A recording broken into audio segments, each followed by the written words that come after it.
Bullets of Justice. This is the one, folks. This is the one movie that you are just going to hate or love based on both what is right and wrong with the movie. And there is a lot right. There is a hell of a lot wrong with this film. The basic story is about Rob Justice, your typical badass guy who is out after World War III hunting down muzzles, which are humanoid pigs that have kind of taken over the planet, who are using the humans as a food source. We have this rebellion army left, of which Rob is one of the best soldiers out there, who is going to try and hunt down the mother, this primary pig that is littering all these muzzles all over the country. And that's primarily it. There is a side story of Rob being a little bit gutted that he came second in a model contest and wants to get vengeance against the guy who got the first place. And this is one of the wackiest, silliest, most tongue-in-cheek, on-the-nose kind of movies I've seen in the longest while. You get some god-awful performances here, as if somebody is standing with a cue sheet as they blandly read the next line with zero emotion. But there is something about that I kind of enjoyed as well. The sheer frequent nature of the nudity that is just there. I don't know why, for the sake of it. There is one shot in particular where Rob has just had sex yet again for the multiple time, and he's kind of lying back in the bed. There's a woman in front of him, but you don't see her head, you just see a breast. And he's kind of out of focus. And you got to wonder, why is that the aesthetic you've gone for? The pigs themselves, the muzzles, look terrific, and there is quite funny moments in it as well. There is one who has a face that is, well, like an arse. Do I need to say any more? There is some dodgy effects within this. Right at the start, there is a pig that flies in with this hover pack with these machine guns, who has a little kind of dwarf or midget that pops out his backpack to cover his rear and shoot at people. And it really does feel like almost akin to the Iron Sky. That kind of lunacy has been transported in here. For no reason whatsoever are we ever told that Rob's sister has a moustache throughout the entire movie.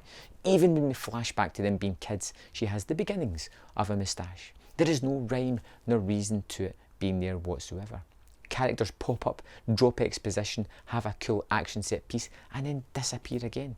Well, sorry, they get naked before they disappear, because that seems to be an obligatory requirement within this movie. We have this bad guy, the model, who beat Rob out in the competition, who, for some reason, must have had it in his contract that he has to do splits, jumping all about, doing kicks while wearing a kind of half thong thing. I can't really piece together what I thought about this movie. I think I kind of liked it because the action was fun, it was enough tongue-in-cheek, and it seemed to be knowledgeable about how hammy it was. That's not a joke, but I kind of like that. It has an aesthetic, it has an idea of what it's going after, but it does it knowing full well how silly it is being, and it is being incredibly silly. We get Danny Trejo, who's on the poster art for this, who's in the movie for 2 seconds. We have some ridiculously quotable lines all the way through the movie. We have a finale, a final scene that makes absolutely no sense in the grander scheme of things of what you've just seen. Ridiculously silly. But I kind of appreciated it. It was this kind of movie. It's the moment at the end where they really just feel like they're throwing in the kitchen sink. They're just going full hog in this one. It's just daft. But I appreciate movies that own it, that don't take it as seriously as they think it is. They know they're having a joke here. They know it doesn't really make sense, but they're going to do these things anyway. Rob Justice is one of these ridiculous characters that I really kind of liked for some reason. Now, I could honestly see myself going back and watching this at some point while it played in the background or something. And this is a hard one to really recommend. People who loved The Iron Sky or The Iron Sky 2, The Second Coming, I think you're going to get a lot of pleasure out of Bullets for Justice. If you don't like this look of the trailer, stay well away from this thing, because you are just not going to enjoy it at all. Everything about it is going to grate on you. For me, I kind of liked it. I think yeah, it was fun. It was entertaining. I was kind of gobsmacked at everything that happened within the movie. I couldn't believe some of the things I was seeing, but at the end of it, I was entertained. I'd love to know your thoughts on the movie. Let me know in the comment box below, and I'll see you next time on Man vs. Film.